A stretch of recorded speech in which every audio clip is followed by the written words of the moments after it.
Assalamualaikum warahmatullahi wabarakatuh. Perkenalkan, nama saya Reni Ulfiana Wulandari, NPM 1941093 dari kelas 4B Interaksi Belajar Mengajar, Prodi Pendidikan Bahasa dan Sastra Indonesia, Universitas PGRI Semarang.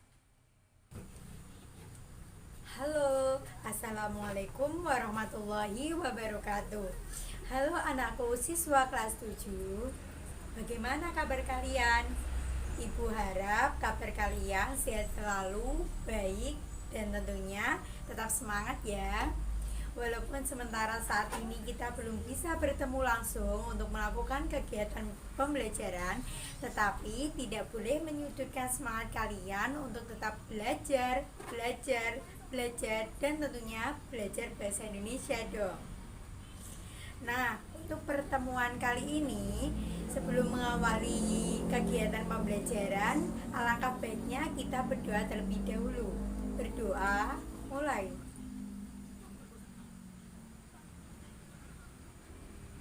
Berdoa selesai. Semoga dengan kita berdoa, kita diberi kemudahan, kelancaran, dan semoga pandemi cepat berakhir dan kita bisa bertemu lagi untuk melakukan kegiatan pembelajaran secara langsung. Nah, untuk pertemuan kali ini, Ibu akan menyampaikan materi pembelajaran melalui video pembelajaran ini. Kira-kira ada yang tahu nggak ya materi apa yang akan kita bahas hari ini? Hayo tebak, siapa yang tahu? Ibu hitung mundur mulai dari 5 ya. 5, 4, 3, 2, 1. Nah, kalau belum ada yang tahu, Ibu akan memberikan sedikit clue tentang materi yang akan kita bahas. Jadi, di sini kita akan mengidentifikasi sebuah paragraf. Paragraf ini berisi tentang penggambaran suatu objek. Suatu objek ini bisa berupa manusia, hewan, lingkungan, sekolah, tempat bersejarah, ataupun suasana pentas seni. Kira-kira sudah ada yang tahu nggak apa yang dimaksud paragraf tersebut? Ya, betul. Itu adalah paragraf deskripsi atau biasa disebut dengan teks deskripsi. Agar kalian lebih memahami apa itu teks deskripsi, Ibu akan memutarkan video salah satu lagu nasional Indonesia.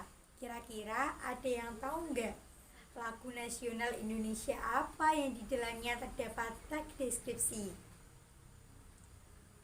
Kalau belum ada yang tahu, Ibu di sini akan memutarkan lagu nasional Indonesia yang berjudul Indonesia Pusaka. Kira-kira ada yang tahu nggak paragraf deskripsi atau teks deskripsi apa yang terkandung dalam lagu ini?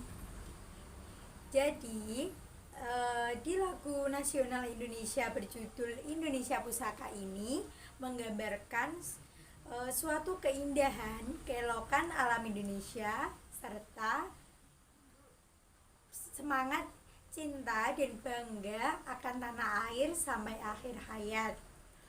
Untuk mendalami pengertian tersebut, Ibu akan memberikan contoh cuplikan lagu nasional Indonesia tersebut. Selamat menikmati.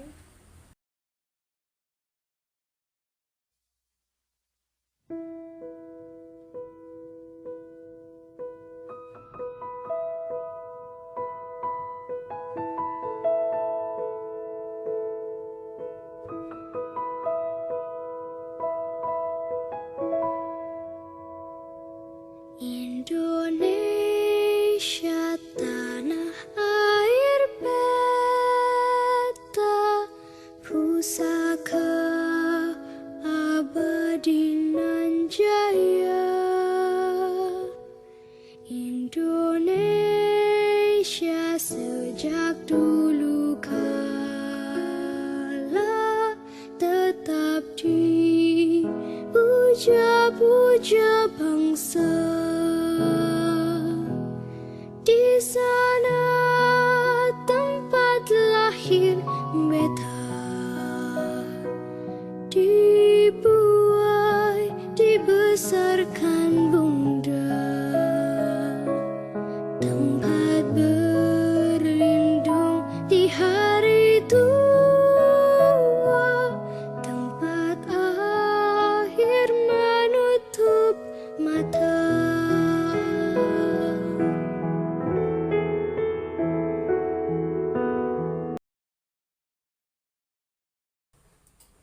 Baik anak-anakku, setelah kalian melihat dan mencermati video cuplikan lagu nasional Indonesia Pusaka tersebut, tentunya kalian akan mengerti tentang gambaran teks deskripsi yang ada di dalamnya.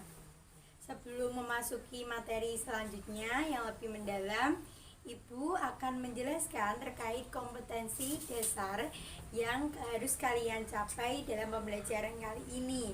Jadi, kompetensi dasar yang pertama 3.1 yaitu mengidentifikasi informasi dalam teks deskripsi berupa objek.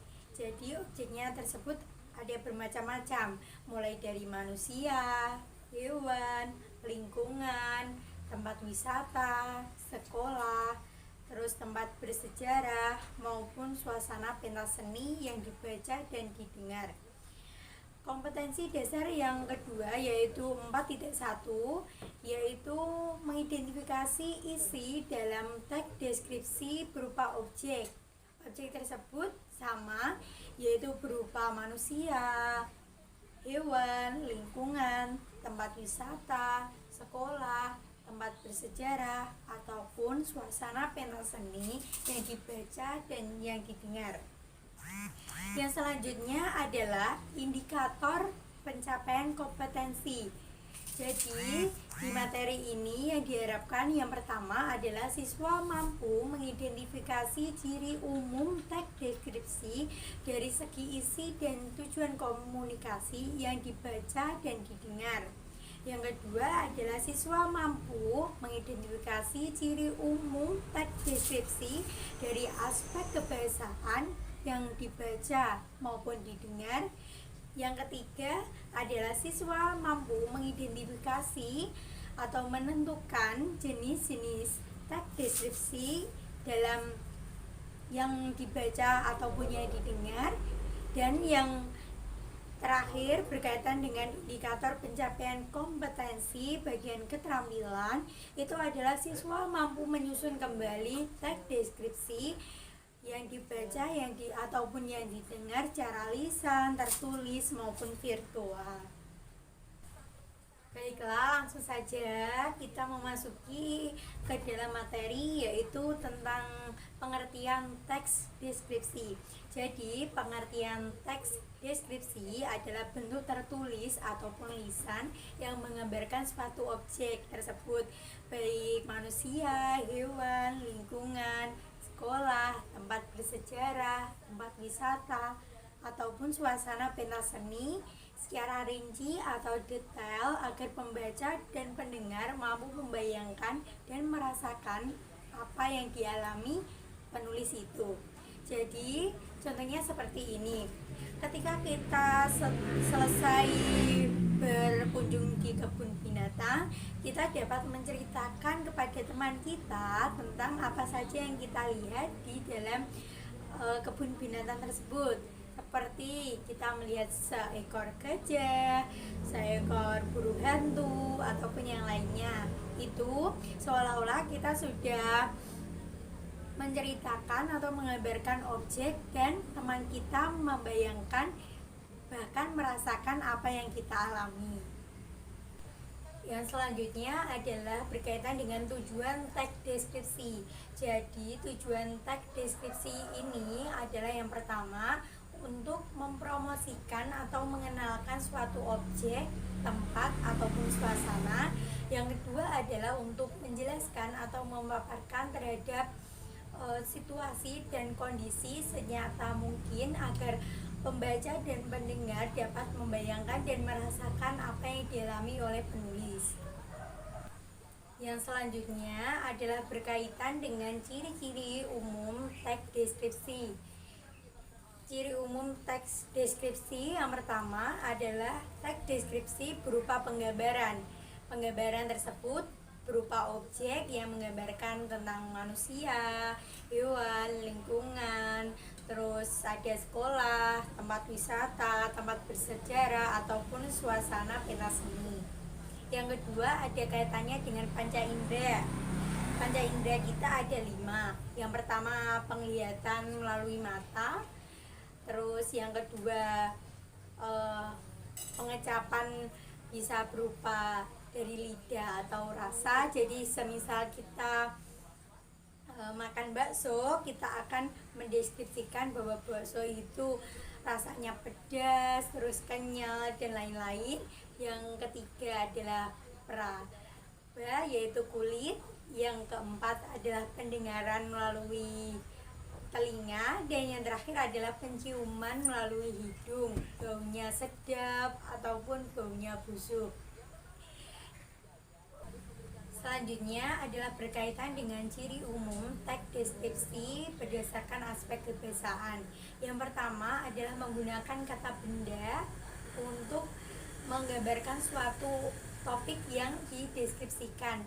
Jadi semisal rumah, mobil, bunga matahari, bunga mawar, dan lain-lain.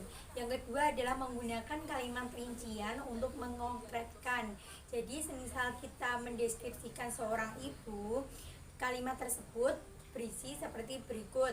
Contohnya, ibu adalah orang yang menyayangiku setiap waktu.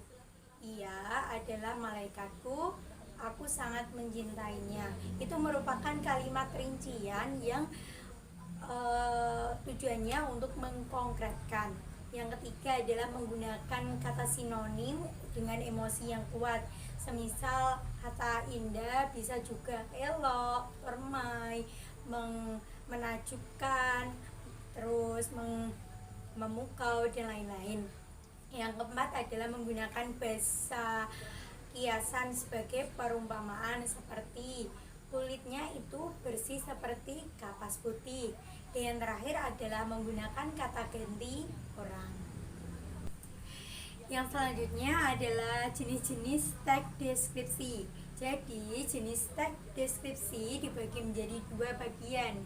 Yang pertama adalah teks deskripsi yang berdiri sendiri sebagai teks, dan yang kedua adalah teks deskripsi yang menjadi bagian dari teks lain. Teks itu bisa berupa novel, cerpen, ataupun yang lainnya. Kalian pasti agak bingung dengan jenis deskripsi yang kedua. Jadi yang dimaksud jenis teks deskripsi kedua yaitu teks deskripsi menjadi bagian dari teks lain. Contohnya seperti ini. Semisal ada sebuah novel, di dalam novel tersebut digambarkan suatu objek, bisa berupa manusia, hewan, lingkungan, dan lain-lain. Jadi teks deskripsi itu menjadi bagian dari novel tersebut. Sekian yang dapat Ibu sampaikan. Apabila ada materi yang kurang jelas ataupun masih kurang paham, bisa ditanyakan di pertemuan yang selanjutnya. Sekian, terima kasih. Wassalamualaikum warahmatullahi wabarakatuh.